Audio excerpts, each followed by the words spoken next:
Perth father is sounding the alarm on a new scam that cost him his life savings. Con artists are posing as internet providers, then hacking into computers, stealing thousands. Sydney Stewart thought he had protected his family from scammers. I consider myself to be a guy who is very wary of this scamming, and I just got completely dusted. The 57-year-old had just installed a new network server and antivirus software to try prevent the risk of hackers.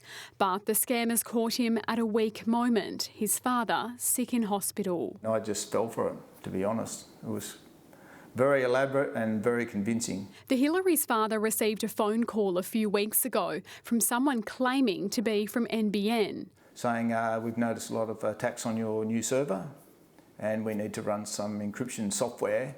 He did question them, but the person on the other line was incredibly convincing. They had information about my system that I didn't think the NBN would know.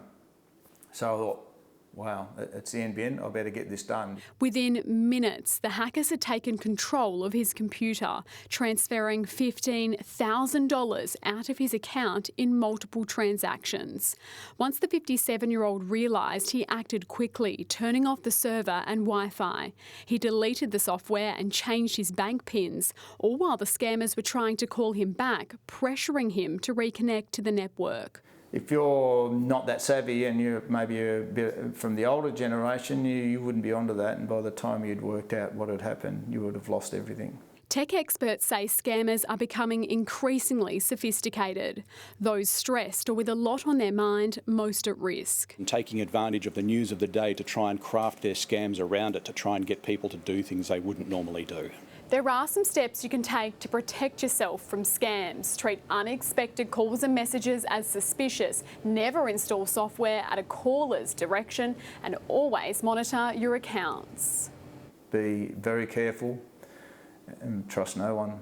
Sydney Stewart has reported the scam to numerous agencies, including his bank and the police, but he's still out of pocket. Sarah Smith, 9 News.